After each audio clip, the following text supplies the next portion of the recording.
வணக்கம், நான் Hema Subramanian. Welcome to home cooking Tamil. இன்றைக்கி நம்ம பார்க்க போகிற ரெசிபி ஆம்லெட் கறி. இது எப்படி செய்யறதுன்னு பார்க்கலாம்.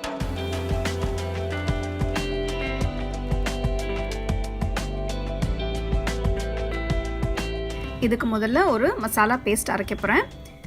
மிக்சர் ஜாரில் 2 டேபிள் ஸ்பூன் திருகின தேங்காய், ஒரு துண்டு இஞ்சி, பூண்டு பல்லு ஒரு 3-4, 1 டீஸ்பூன் சோம்பு, 1 டீஸ்பூன் ஜீரகம், 1.5 டீஸ்பூன் தனியாத்தூள், 1/4 டீஸ்பூன் மஞ்சத்தூள், 1.5 டீஸ்பூன் மிளகாய்த்தூள். இதெல்லாம் சேர்த்து முதல்ல தண்ணி இல்லாமல் அரைக்க போகிறேன்.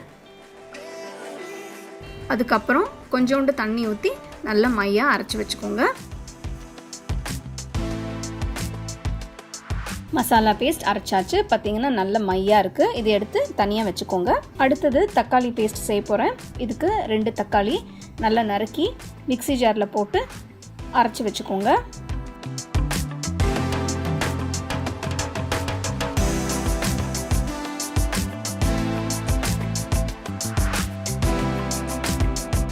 இப்போ ஒரு கடாயில் 2 டேபிள் ஸ்பூன் எண்ணெயை ஊற்றி அதில் 1/2 டீஸ்பூன் கடுகு, ஜீரகம், 2 காஞ்ச மிளகாய் போட்டு கடுகு பொரிச்ச உடனே 2 வெங்காயம் பொடியாக நறுக்குனது அதையும் சேர்த்து நல்லா வதக்கணும். பாதி வெங்காயம் வதங்கின பிறகு ஒரு பச்சை மிளகாய் சேர்த்து வெங்காயம் நல்லா ப்ரௌன் ஆகிற வரைக்கும் வதக்கிட்டு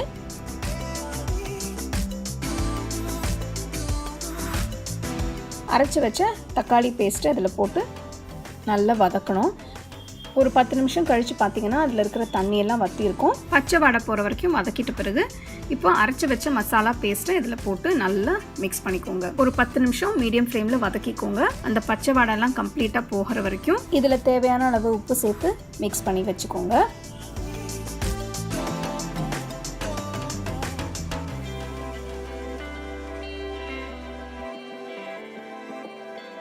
இதில் 2 கப்பு தண்ணி ஊற்றி கடாயை க்ளோஸ் பண்ணி வேக வைக்கணும்.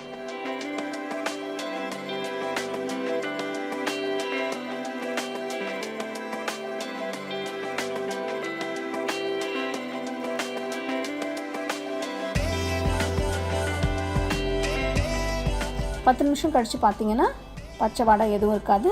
குழம்பும் நல்லா திக்காக இருக்கும். ஸோ இதை எடுத்து பக்கத்தில் வச்சுருங்க. அடுத்தது ஆம்லெட் கறிக்கு இப்போ ஆம்லெட் செய்ய போகிறோம். இதுக்கு ஒரு பவுலில் ஒரு வெங்காயம் பொடியாக நறுக்குனது, ஒரு பச்சை மிளகாய் பொடியாக நறுக்குனது, கொஞ்சோண்டு பொடியாக நறுக்குன கொத்தமல்லி, கொஞ்சம் உப்பு, கொஞ்சம் மஞ்சத்தூள், கொஞ்சம் மிளகாய்த்தூள்,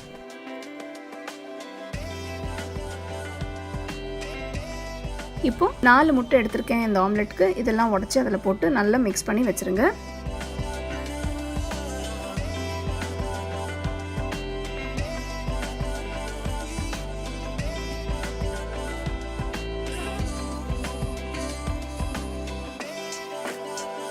ஒரு பேனில் கொஞ்சோண்டு எண்ணெய் விட்டு முட்டைக்கு மிக்ஸ் பண்ண வச்ச மிக்ஸ்சரை அதில் ஊற்றி ஒரு பக்கம் வேக வைக்கணும்.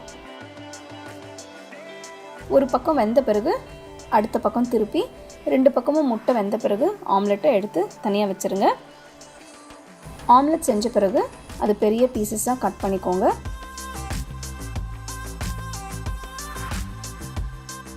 இந்த கட் பண்ண துண்டுகளை இந்த பண்ண கிரேவியில் எடுத்து போட்டுக்கணும்.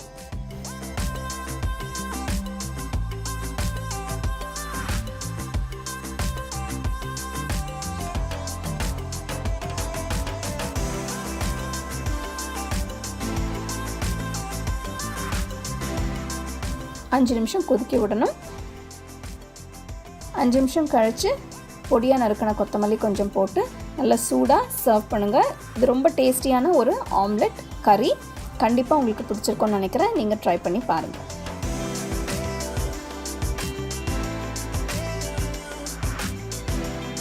ஸோ அடுத்த வாட்டி உங்களுக்கு முட்டை ஆம்லெட் வச்சு ஏதாவது செய்யணுன்னா ஆம்லெட் கறி இதை செஞ்சு ட்ரை பண்ணி பாருங்கள். இது ரைஸ்க்கும் தொட்டு சாப்பிட்லாம், நான் சப்பாத்திக்கும் தொட்டு சாப்பிட்லாம், ரொம்ப நல்லாயிருக்கும்.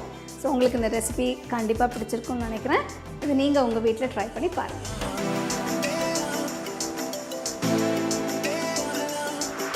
ஸோ உங்களுக்கு இந்த ரெசிபி பிடிச்சிருந்தா லைக் பண்ணி ஷேர் பண்ணி ஹோம் குக்கிங் தமிழ் சேனலுக்கு சப்ஸ்கிரைப் பண்ணுங்கள். You can get a copy of our first edition of the home cooking book on 21 frames.